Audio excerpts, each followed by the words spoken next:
What's going on, everybody? Just want to give you a little sneak peek of the Wallet Monsters across mainnets.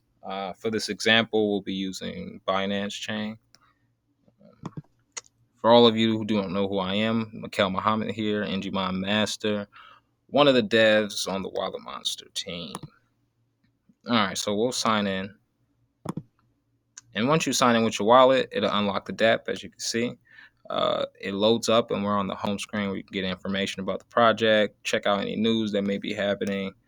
But it's really two parts. All navigation will be done from here within the side navigation bar, and it will change or toggle the display window to the right.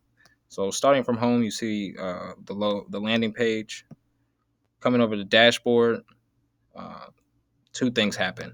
It actually reveals more hidden divs. So right here we have our total UGI account, and this is essentially all UGI within existence. All the UGI that's been burnt from the smart contract and all the UGI that's been escrowed and locked within the smart contract. From here, there's some more interactions for the dashboard. So balances, this will basically fetch your uh, on Binance BEP20 tokens, your transactions. You can transfer the native asset of whatever network we're on or you're on. So at the moment, I'm on Binance, so we can transfer BNB or our BEP20 Wally tokens. Walletpedia will reveal all the Enjimon that have been minted or that exist within the smart contract. World items show you or give you is basically an encyclopedia of all the interactable items that are in the metaverse and how they will affect or change or interact with your Enjimon. And manual will take you to manual. Tutorials will have our YouTube panel or our YouTube playlist will be within dApp. And team shows you the team. You guys can come check us out. From there, if we slide down to my Wallet Monsters NFT collection, we can get all of NFTs in our current wallet.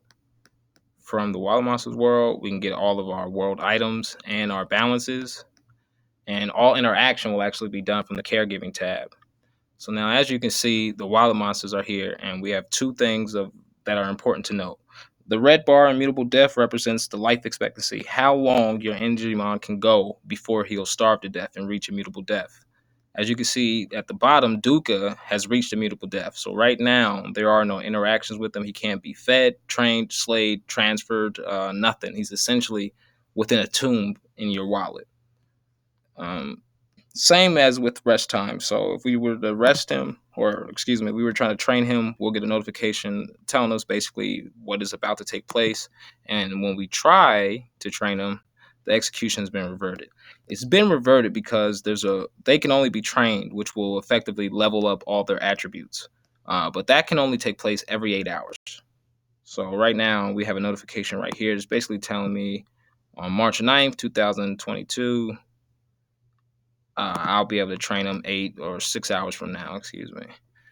So clicking on the ID will reveal your on-chain stats for your Enjimon. So Enjimon can have a unique nickname, which we can give them down here, whatever you like, and it will be reflected up at the top.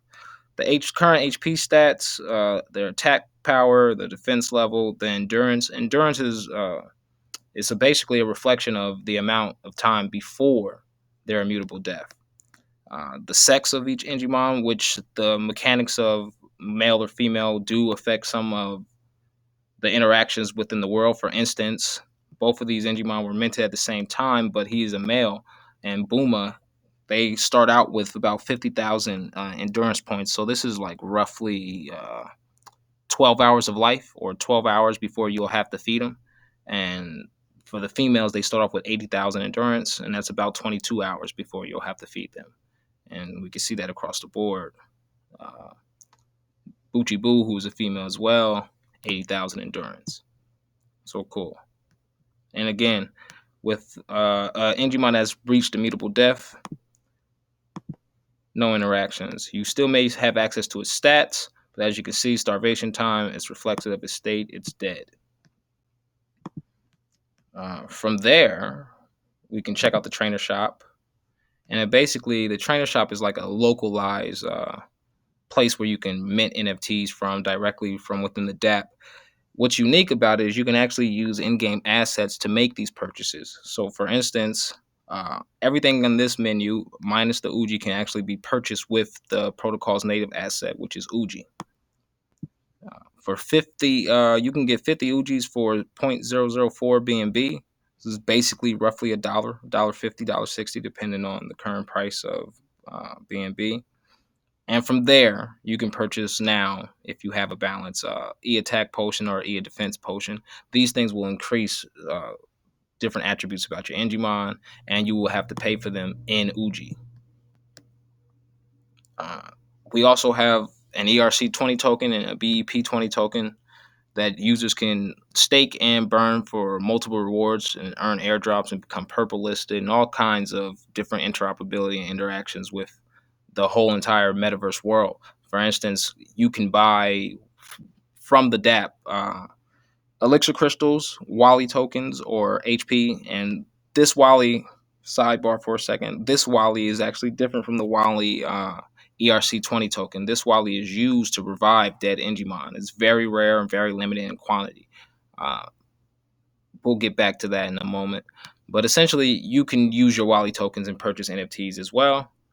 And with the native asset of the network you're on, you can contribute to the protocol DApp and purchase Wally straight from DApp. From there, we have the global trainer marketplace, and there's really no items on the market, but I'll go ahead and add something now. So let's go ahead and just simply say, I'll add some UGI. We'll add 1,000 of them for 0.005. Let's just say 1 BNB. And that's not a real price. I'm just, for the sake of this example. So we'll go ahead, confirm the transaction.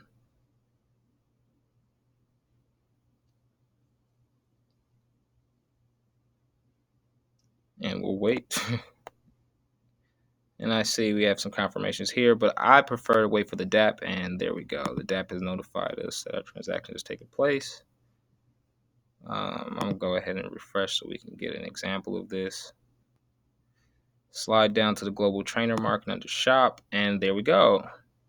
We now have our token that we listed onto the marketplace. It says Matic here, but I'll change that in a second.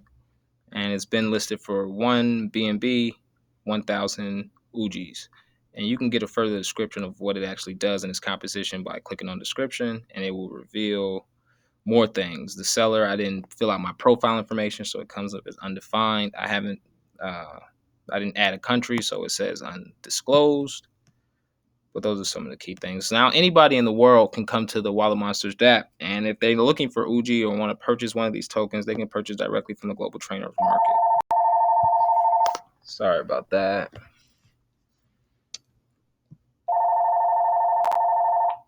Call from Tokenomics.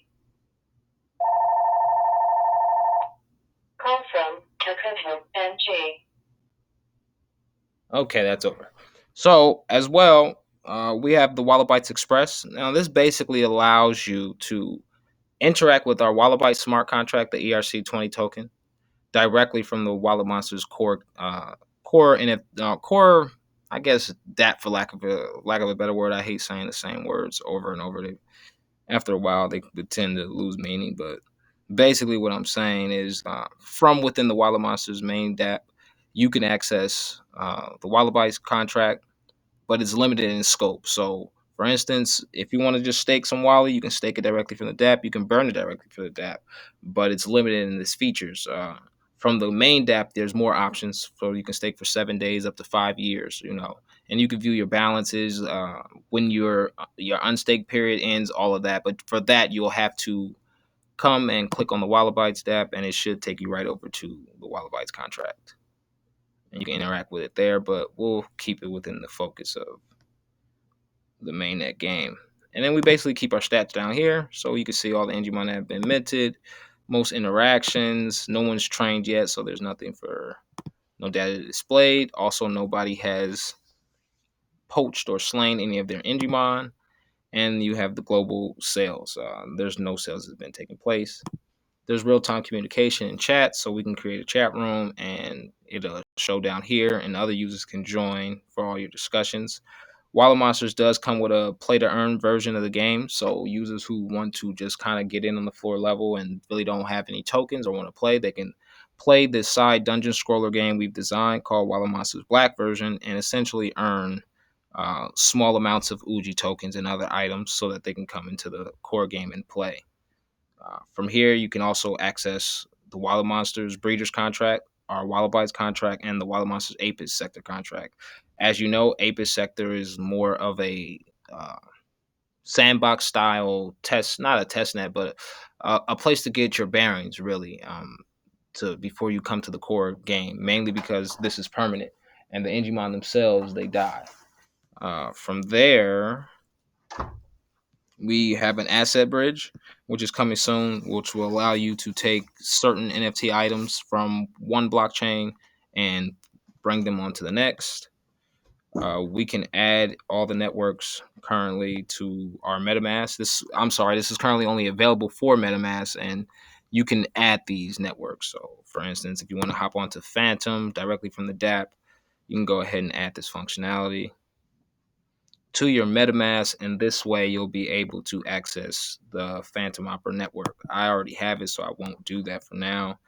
And at the very bottom, if you would like to access the Wallet Monsters on different blockchains, we have links directly to them from inside. I think I didn't go over this feature, so I'll go ahead and feed my Enjimon. Let's start there.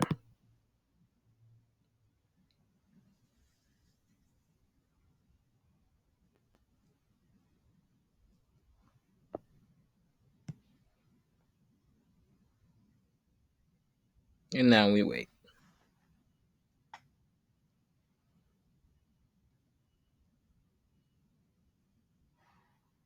And like I said before, I prefer to wait for the DApp, and there we go.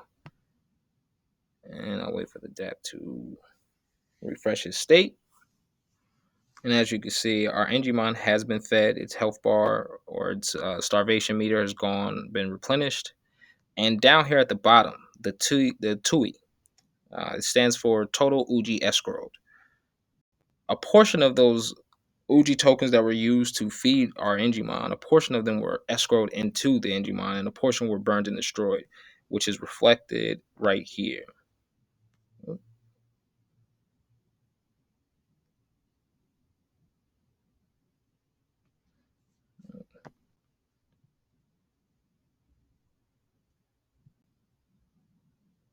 I have to check that out. But it would normally be reflected right in the sidebar to show you the amount. This information is off, so we'll have to look at that again before we go to production. But essentially, the only way to get those escrowed Uji out, it would be to perform the action of actually slaying your Enjimon. Now, this will effectively kill him and transfer him to the burn address. You will destroy the Enjimon himself, and then it will release the tokens that were stored within him to the owner. So that's pretty much the basis of it. I'll probably get together and with the guys and have an official video soon. I appreciate your patience. Can't wait to see what you guys do.